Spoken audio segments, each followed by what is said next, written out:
الحمد لله الذي أبدع الأفلاك والأرضين، والصلاة والسلام على من كان نبيا وآدم بين الماء والطين، وعلى آله وأصحابه وأزواجه وذرياته وآل بيته أجمعين. قال الله تبارك وتعالى في القرآن المجيد والفرقان الحميد: أعوذ بالله من الشيطان الرجيم، بسم الله الرحمن الرحيم. وَلِكُلِّ أُمَّةٍ جَعَلْنَا مَنسَكًا لِيَذْكُرُوا اسْمَ اللَّهِ عَلَى مَا رَزَقَهُم مِّن بَهِيمَةِ الْأَنْعَامِ فَكُلُوا مِنْهَا وَأَطْعِمُوا الْبَائِسَ الْفَقِيرَ. صدق الله مولانا العظيم وبلغنا رسوله النبي الأمين الكريم، ونحن على ذلك لمن الشاهدين والشاكرين، والحمد لله رب العالمين. من علينا ربنا إذ بعث محمدا، أيده بأيده أيدنا بأحمدا، أرسله مبشرا أرسله ممجدا، صلوا عليه دائما صلوا عليه سرمدا. سرورا شاہ کریمہ دستگیرہ اشرفہ بندہ نوازا، حرمت روح پیمبر یک نظر کن سوئبا. معزز و محترم سامعین کرام و حاضرین مسجد، السلام علیکم ورحمۃ اللہ وبرکاتہ. آئیے محبت اور عقیدت کے ساتھ اپنے آقا و مولا دونوں عالم کے مالک و مختار سید ابرار و اخیار محبوب پروردگار حبیب کردگار یعنی حضور احمد مجتبی محمد مصطفیٰ صلی اللہ تعالی علیہ وآلہ وسلم کی بارگاہ میں ہدیہ درود کا نذرانہ پیش کریں. پڑھیں اللہم صلی علی سیدنا و مولانا محمد عبدک و نبیک و حبیبک و رسولک النبی الامی و علی آلہ و اصحابہ و بارک وسلم صلاۃ و سلاما علیک یا رسول اللہ صلی اللہ تعالی علیہ وسلم. اللہ کے فضل و کرم اور اس کی مہربانی اور عنایت سے ہم عشرہ ذی الحجہ میں داخل ہو چکے ہیں. اللہ تعالیٰ نے جہاں رمضان المبارک کی عشرے کی فضیلت رکھی، وہیں عشرہ ذی الحجہ کی بھی فضیلت رکھی، اور خود حضور علیہ السلام نے اس عشرے کی فضیلت بیان کی اور اس کی اہمیت بیان کی. قرآن مقدس کی آیت کریمہ ہے والفجر ولیال عشر، یاد کرو بقرعید کی صبح کو، ذوالحجہ کی 10ویں تاریخ کی صبح کو، عید کی جو بقرعید کی وہ صبح اس کو یاد کرو، اور اس سے پہلے جو 10 راتیں گزری ہیں ان راتوں کو یاد کرو.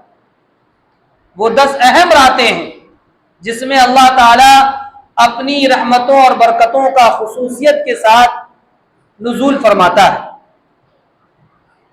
اور یہ وہ عشرہ ہے کہ انہی عشرے میں اللہ کی بارگاہ میں حاضر ہونے والے اور حج کرنے والے ایک اہم رکن کی ادائیگی سے مستفیض ہوتے ہیں.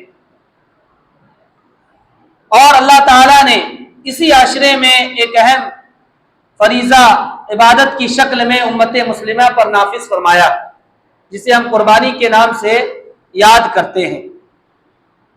یاد رکھیں مذہب اسلام نے کوئی بھی عبادت نافذ کی ہے تو فطرت کے مطابق نافذ کی ہے. کوئی بھی عبادت ایسی نہیں ملے گی جو فطرت کے خلاف ہو. ہر عبادت عین فطرت ہے، یعنی فطرت کے مطابق ہے، نیچر کے مطابق. جب قربانی کے تعلق سے آپ پڑھیں گے اور پتہ لگائیں گے تو آپ کو معلوم ہوگا یہ قربانی کی جو تاریخ ہے یہ حضرت آدم علیہ السلام کے زمانے سے چلی آ رہی.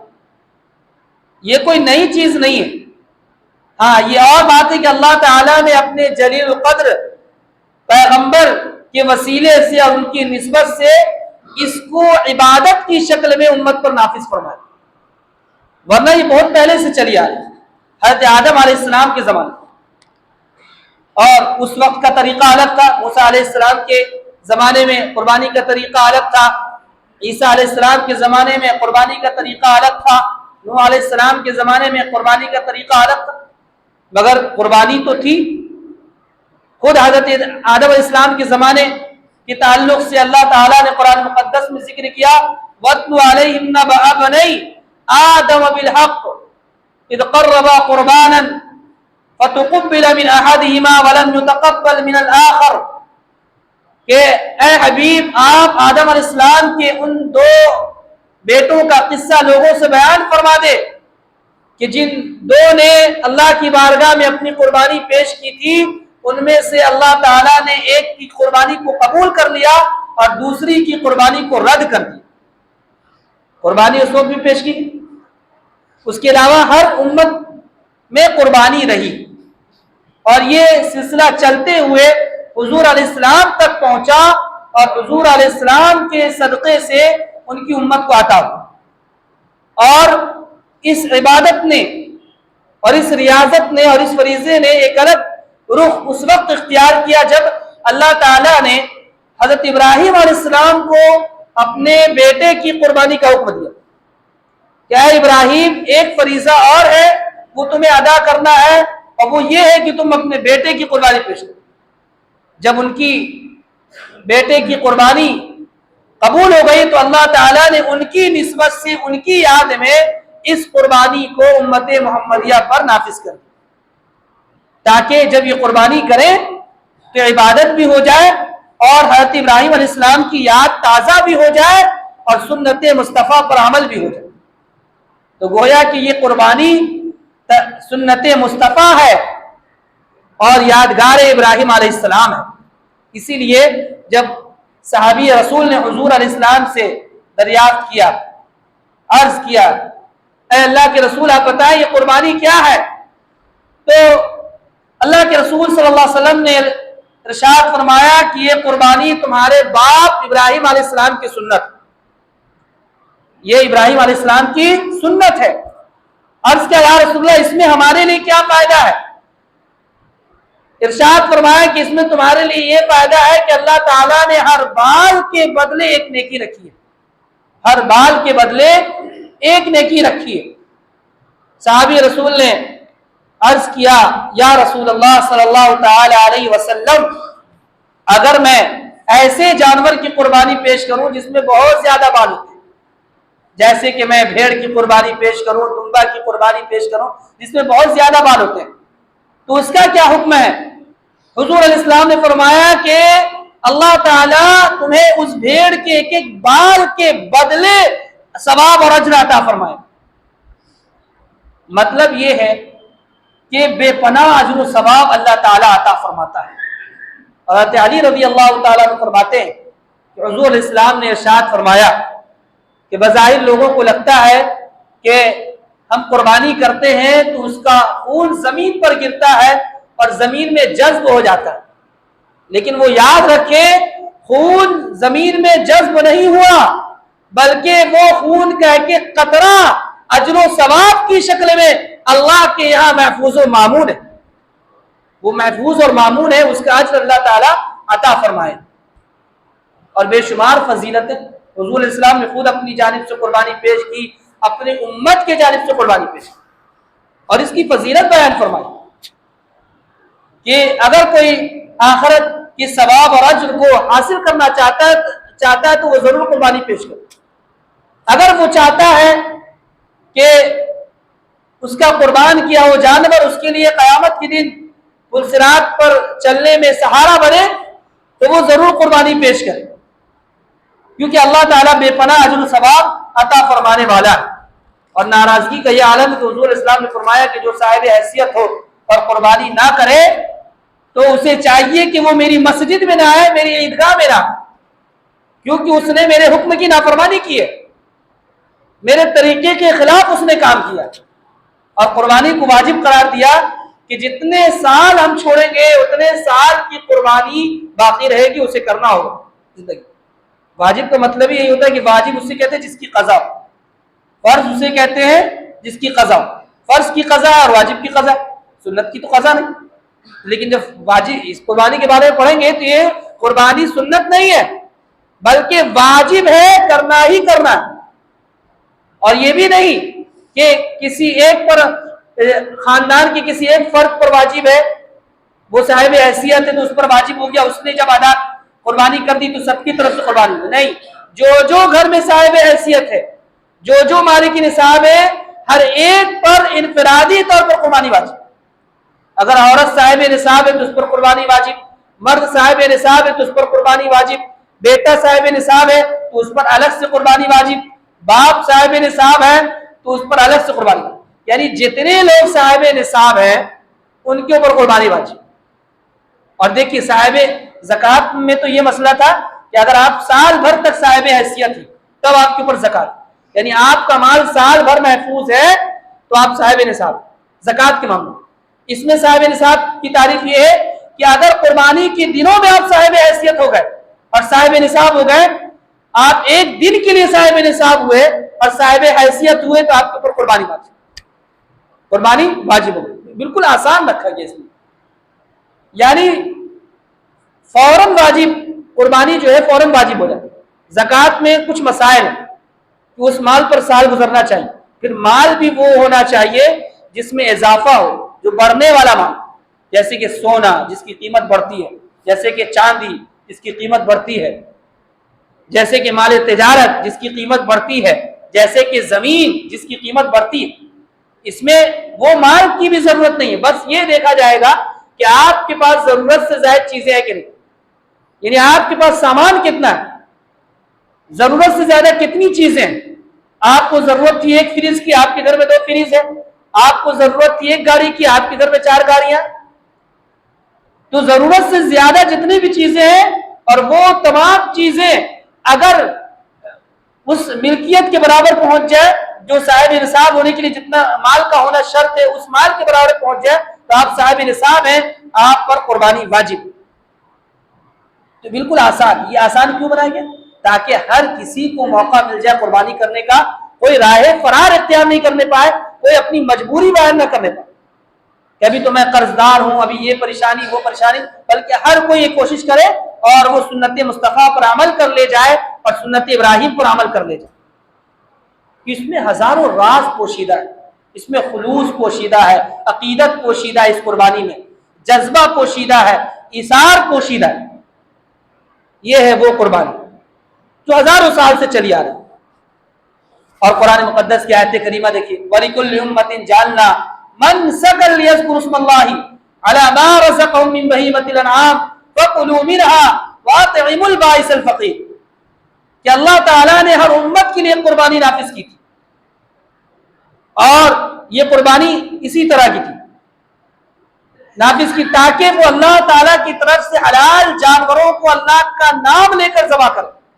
اللہ تعالیٰ کی طرف سے اللہ تعالیٰ نے جن جانوروں کو حلال قرار دیا ہے ان جانوروں کو اللہ کا نام لے کر ذبح کریں اور خود بھی کھائیں، رشتہ داروں کو بھی کھلائیں اور غریبوں کو بھی کھلائیں۔ اس کا مقصد ہے وَكُلُوا مِنْهَا وَأَطْعِمُوا الْقَانِعَ وَالْمُعْتَرَّ كَذَلِكَ سَخَّرْنَاهَا لَكُمْ لَعَلَّكُمْ تَشْكُرُونَ، کہ تم خود بھی کھاؤ اور تمہارے جو رشتہ دار ہیں انہیں بھی کھلاؤ، اور جو غریب اور محتاج ہیں، جو فقیر ہیں، انہیں بھی کھلاؤ، کیونکہ اللہ تعالیٰ نے ان جانوروں کو تمہارے بس میں کر دیا، تم کسی اور جانور کی قربانی پیش نہیں کر سکتے۔ اللہ نے جانوروں کو جو فکس کیا، جانوروں کا انتخاب کیا، تو اس میں بھی حکمت پوشیدہ ہے، اور واضح فرما دیا کہ کن کی قربانی پیش کرنی اور کن کی نہیں کرنی، کون تمہارے لیے حلال ہے اور کون تمہارے لیے حرام۔ انہی جانوروں کا نام پیش کیا جن کے تعلق سے انسانوں کے اندر انسیت ہوتی ہے، ایک طرح کی محبت ہوتی ہے، ایک طرح کی الفت ہوتی ہے، انسان ان جانوروں کے درمیان رہتا ہے، ان جانوروں کا ایک گہرا رشتہ ہے انسان سے، انہی کے تعلق سے، تاکہ پتہ چل جائے کہ تم اپنے جذبات کی بھی قربانی پیش کرو۔ یہ تو قربانی کی حکمت اور اس کی مصلحت اور اس کی فضیلت ہے۔ وَلِكُلِّ أُمَّةٍ جَعَلْنَا مَنسَكًا لِيَذْكُرُوا اسْمَ اللَّهِ عَلَى مَا رَزَقَهُم مِّن بَهِيمَةِ الْأَنْعَامِ فَكُلُوا مِنْهَا وَأَطْعِمُوا الْبَائِسَ الْفَقِيرَ۔ اور پھر دوسری آیت کریمہ وَالْبُدْنَ جَعَلْنَاهَا لَكُم مِّن شَعَائِرِ اللَّهِ لَكُمْ فِيهَا خَيْرٌ فَاذْكُرُوا اسْمَ اللَّهِ عَلَيْهَا صَوَافًا فَإِذَا وَجَبَتْ جُنُوبُهَا فَكُلُوا مِنْهَا وَأَطْعِمُوا الْقَانِعَ وَالْمُعْتَرَّ۔ بڑے جانور کا بھی ذکر ہوگا، تو ان جانوروں کی قربانی جو ہے وہ پیش کریں، اور پیش کرنے میں یہ حکم ہوا کہ تم اپنے خلوص کو اور اپنی عقیدت کو سامنے رکھو، اور جب قربانی پیش کرو تو اس وقت کو یاد کرو کہ جس وقت حضرت ابراہیم علیہ السلام نے اپنے نفس کی قربانی پیش کی. نفس منع کر رہا تھا کہ بیٹے کو آپ ذبح نہیں کریں. بیٹے کو بھی کہیں ذبح کیا جاتا، لیکن کیونکہ نبی کا خواب سچا ہوتا ہے، جھوٹا نہیں ہوتا ہے. من نوحان کئی بار خواب دکھائے گئے اور وہ خواب جو ہے ایک طرح کی وحی ہوتی ہے. نبی کا خواب جھوٹا نہیں ہوتا، سچا ہوتا ہے. آپ نے اپنے خواب کی تعبیر پیش کی اور کہا کہ نفس کے ورغلانے میں مجھے نہیں آنا، بلکہ جو اللہ کا حکم ہوا ہے وہ مجھے کر ڈالنا ہے، چاہے اس کا انجام برا ہو چاہے اچھا. اب اس کا انجام کیا ہوگا وہ اللہ جانے. اور کیا انجام ہوا؟ کتنا بہترین انجام ہوا. وَفَدَيْنَاهُ بِذِبْحٍ عَظِيمٍ.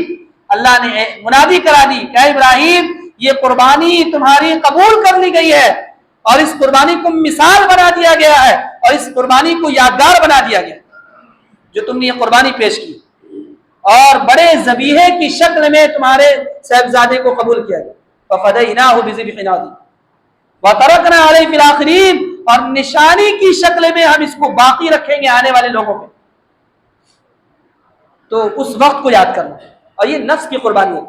بظاہر جانور کو ہم ذبح کر رہے ہیں مگر خیال یہ ہو کہ ہم اپنے نفس کی قربانی پیش کر رہے ہیں. تو یہ بے شمار فضیلتیں اللہ کے رسول علیہ السلام نے بیان فرمائی. اور قرآن مقدس میں ایک جگہ ارشاد ہوا لن ینال اللہ لحومها ولا دماؤها ولكن ينال التقوى منكم كذلك سخرها لكم لتكبروا الله على ما هداكم وبشر المحسنين. یاد رکھو جب بھی قربانی پیش کرو تو تقوی کو اور اخلاص کو مد نظر، اس لیے کہ جس چیز کی تم قربانی پیش کر رہے ہو، جس جانور کی قربانی پیش کر رہے ہو، وہ جانور تمہارے درمیان رہنے والا ہے، وہ چیز تمہارے درمیان رہنے والی ہے. وہ چیز اللہ تک نہیں پہنچے گی، بلکہ جو قربانی کرنے کا جو خلوص ہے اور جو اس کی نیت ہے اور جو تمہارا عزم ہے وہ اللہ کی بارگاہ میں پہنچے گی. لہذا وہ چیز تمہارے درمیان رہے گی. تم نے قربان کر دی اور جو جس نیت سے قربان کی ہے، جس خلوص سے تم نے قربانی پیش کی ہے، وہ خلوص اللہ کی بارگاہ میں پہنچ گئی. وہ خلوص اللہ کی بارگاہ میں پہنچ گئی. اللہ کے ہاں وہ جانور نہیں پہنچے گا، وہ خون نہیں پہنچے گا، اس کا گوشت نہیں پہنچے گا، بلکہ جو تمہارا خلوص ہے قربانی کرنے کا وہ پہنچے گا. اس لیے خلوص کو مد نظر رکھنا. اگر خلوص میں چوک ہو گئی تو پھر تمہاری قربانی قابل قبول نہیں، وہ تمہاری قربانی رد کر دی جائے. اور قربانی کی فضیلت کا عالم دیکھیے کہ حضور علیہ السلام حضرت فاطمہ زہرا رضی اللہ تعالیٰ عنہ کو حکم دیتے کہ اے فاطمہ اٹھو اور جب قربانی کرو تو قربانی کے وقت حاضر رہو، دوسرے سے نہیں. قربانی کرنے والا خود وہاں پہ حاضر ہے. کیوں؟ کیونکہ یاد رکھو جیسے تم قربانی کرو گی اور خون کا ایک قطرہ زمین پر گرے گا، اس قطرے کے گرنے سے پہلے اللہ تمہارے تمام گناہوں کو اور خطاؤں کو معاف کر دے. جبکہ حضرت فاطمہ زہرا رضی اللہ تعالیٰ عنہ گناہوں سے محفوظ اور معمور، گناہوں سے دور ہیں. اللہ نے ان کو محفوظ اور معمور رکھا ہے، لیکن اشارہ امت کی طرف ہے، امت کے لوگوں کی طرف.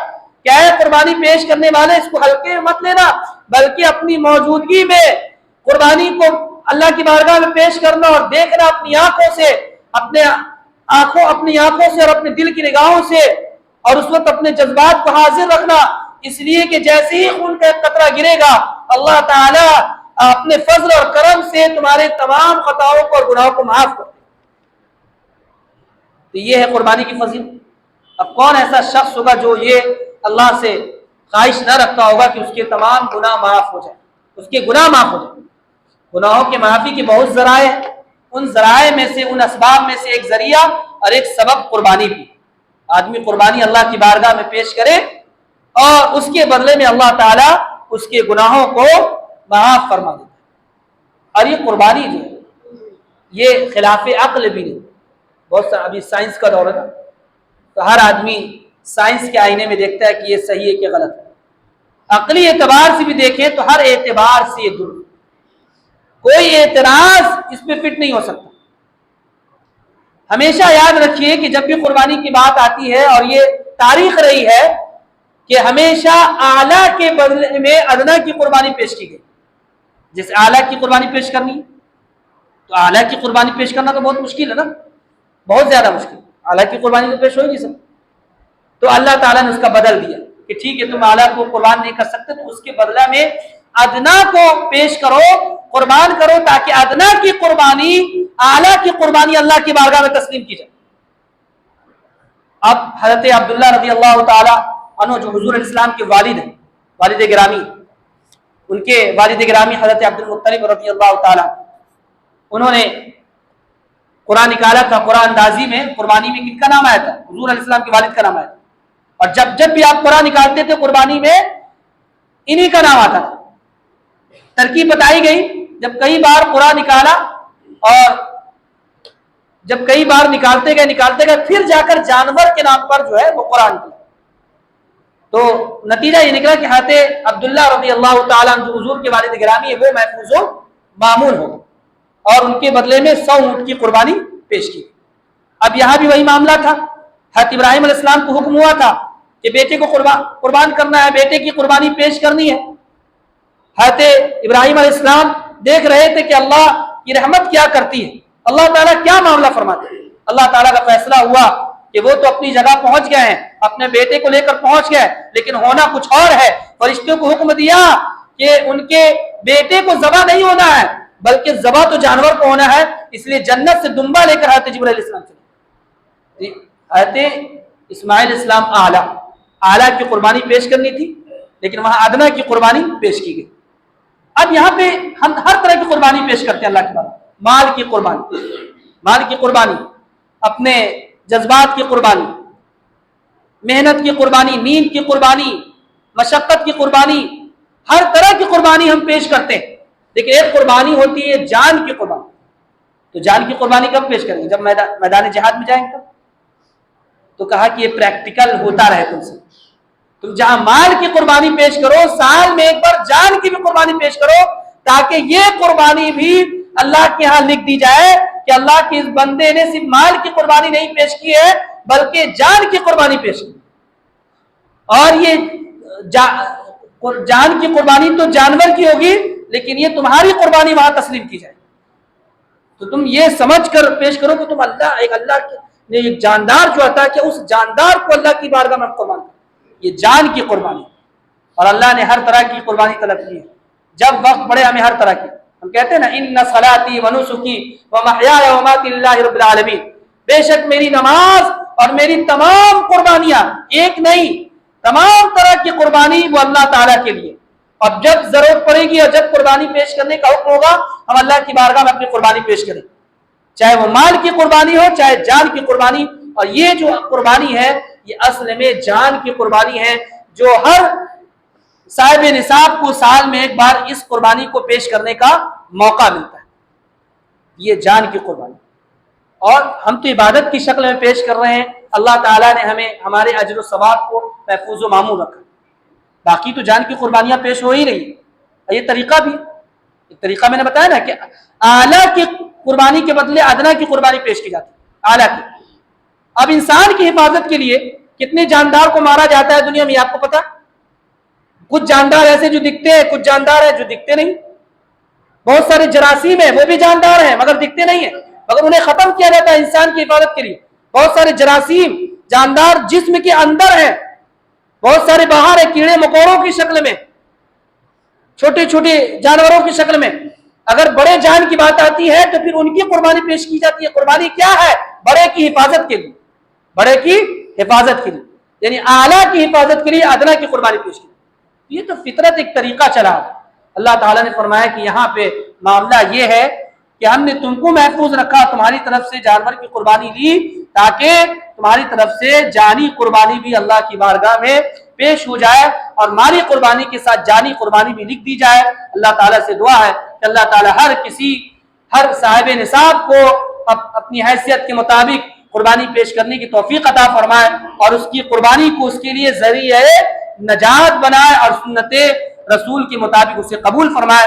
وآخر دعوانا الحمدللہ رب العالمین وما علینا الا البلاغ۔ السلام علیکم۔